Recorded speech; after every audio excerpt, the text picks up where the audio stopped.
detención. María del Carmen Verdú en línea, integrante de Correpi, la coordinadora contra la represión policial e institucional. Hoy van a tener una reunión con Sabina Frederick, la ministra de Seguridad, está antes con nosotros. Buen día, María del Carmen, ¿cómo va? Federica País te saluda. ¿Qué tal? Buen día, ¿cómo estás? Bien, no sé si recordaste ese tramito de la presentación, seguramente sí. ¿Hola? No sé de qué presentación me hablas. De la presentación que hacía Alberto Fernández de Sabina Frederick y la alusión a para que nadie dispare por la espalda. Ese fue el preámbulo. Sí, no lo vi en su momento, pero indudablemente es una buena noticia, es un buen principio frente a todo lo que hay que hacer en materia de política represiva estatal, que se hayan derogado estas 5 disposiciones anteriores del Ministerio de Seguridad, tanto la resolución 956 como que permitía el disparo por la espalda contra personas desarmadas, etcétera, lo mismo que el programa de ofensores de trenes, el servicio cívico voluntario en valores, el uso de los hoteles turísticos de Chapadmalal por gendarmería, y por supuesto por lo menos la limitación del uso de las taxas, porque lamentablemente ahí no se ha prohibido del todo, sino que se reservan para grupos especiales, con un protocolo de utilización que todavía no está redactado. Lo que a nosotros y nosotras en Correpi nos parece fundamental es, además, insisto, de reconocer que esto es una conquista lograda con la lucha de los familiares de víctimas de la represión organizada, que denunciaron durante estos 4 años estos avances represivos y la necesidad de volver hacia atrás en esos puntos, pero además el conjunto de la política represiva estatal, en algunos casos desde hace más de 30 años, es avanzar y profundizarlo en todo lo demás que falta, porque con esto solo no alcanza. ¿Qué es lo que falta? Y por lo pronto, desde 2003, falta que la Argentina cumpla con la sentencia de la Corte Interamericana en el caso Bulacio, porque está muy bien derogarlo del programa Ofensores de Trenes, pero mientras tanto las fuerzas de seguridad tienen facultades para detener personas arbitrariamente en cualquier otro lugar del país. Entonces, ese tema debe atenderse urgentemente. La mayoría de las personas que mueren en comisarías no estaban detenidas por haber cometido un delito, acusadas de un delito, sino a través de alguna de las muchas formas de detenciones arbitrarias de que disponen las fuerzas de seguridad, que no es solo el programa Ofensores de Trenes. Perdón, aclaremos que el Ofensores de Trenes fue de las últimas políticas implementadas por el gobierno de Macri, que tenía que ver con mirarte la cara y tener derecho a pedirte documentos según fuera la aportación de cara y el aspecto. Claro, específicamente en estaciones de trenes. Pero eso mismo sucede en cualquier calle de cualquier barrio, porque existe la facultad de detener para identificar, para averiguar antecedentes, las contravenciones, las razias. Es decir, como dice la sentencia de la Corte en el caso Bulacio, las prácticas normadas que habilitan detenciones arbitrarias y también las no normadas. ¿Qué son las no normadas? ¿Cuáles serían? Las razias, por ejemplo.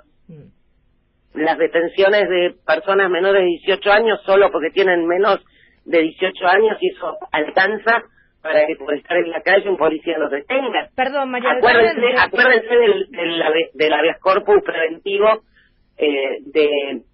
del defensor de menores ALAC ante el juzgado de Federico Arias, al cual el juez Arias hizo lugar, donde el propio defensor de menores demostraba la cantidad de detenciones arbitrarias solo por el hecho de ser personas de menos de 18 años, de chicos y chicas en la ciudad de La Plata, porque naturalmente era su área de jurisdicción.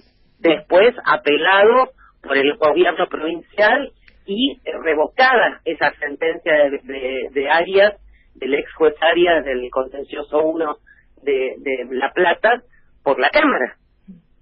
María del Carmen, Martín Granowski, ¿cómo estás? ¿Qué tal? ¿Cómo estás? Hay una forma que avanzó en los últimos años, no se inventó, pero avanzó, que es la cantidad de detenciones por supuesta resistencia a la autoridad. ¿Hay forma de evitar esto? Sí, ese es otro mecanismo que tiene que ver con la imputación de determinados delitos que son usados para blanquear lo que se comienza como una detención absolutamente arbitraria.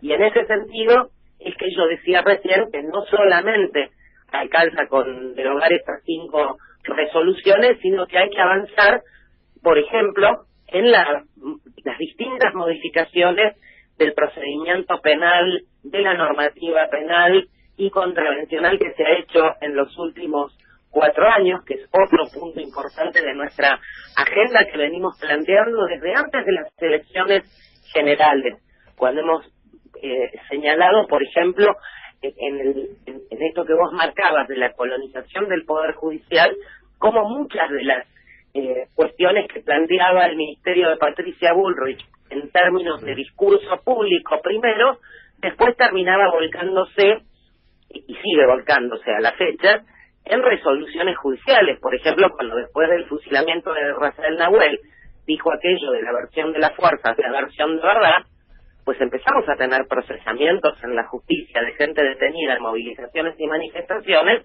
solo porque la policía decía que estaban haciendo tal o cual cosa, cuando justo hasta las propias imágenes demostraban lo contrario.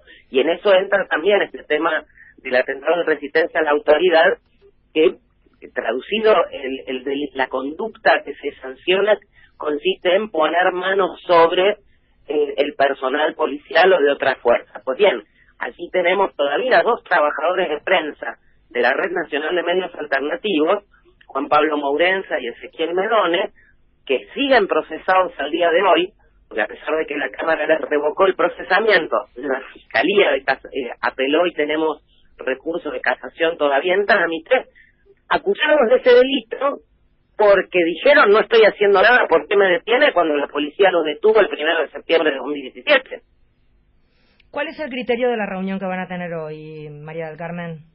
De nuestra parte, llevar el listado de todas estas medidas urgentes e imprescindibles, esta agenda necesaria que venimos promoviendo, que presentamos el viernes 13 de diciembre en Plaza de Mayo, y señalar precisamente las más urgentes dentro de las que faltan, de las que no han sido tomadas todavía, porque claramente cumplir a medias no es cumplir. Es necesario llevar adelante el conjunto, porque si no, no nos van a detener porque estamos viajando en tren, pero sí porque estamos caminando por la calle, por ejemplo. Patricia Bullrich se pronunció fuertemente en contra de estas modificaciones. ¿Algo para decir?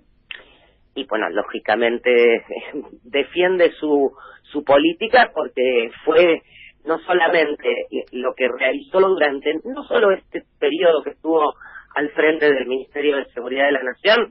Recordemos que Patricia Bullrich casi empezó la carrera en la función pública en el área de seguridad cuando, mientras Juan José Álvarez era intendente de Burlingame, en uno de los 3 mandatos fue su secretaria de seguridad e implementó cosas parecidas a estas, pero en el ámbito local de Burlingame, que dicho sea de paso, tuvo en ese momento un récord en materia de gatillo fácil y muertes en lugares de detención. Esto fue mucho antes de ser jefa del Servicio Penitenciario Federal y finalmente ministra de Trabajo con el gobierno de la Rúa, el Chacho Álvarez. Para la gente que no sepa, te lo sintetizo, es veremos si genera más o menos muertes. Es un textual de Patricia Bullrich, que en realidad también es bastante polémico el rol que le dan algunos medios a la gestión de Patricia Bullrich. No sé si vos querés evaluarla más allá de lo que acabas de decir. Es muy simple. Patricia Bullrich ha sido la cara visible de una gestión de gobierno que batió absolutamente todos los récords en materia represiva y que sin ninguna duda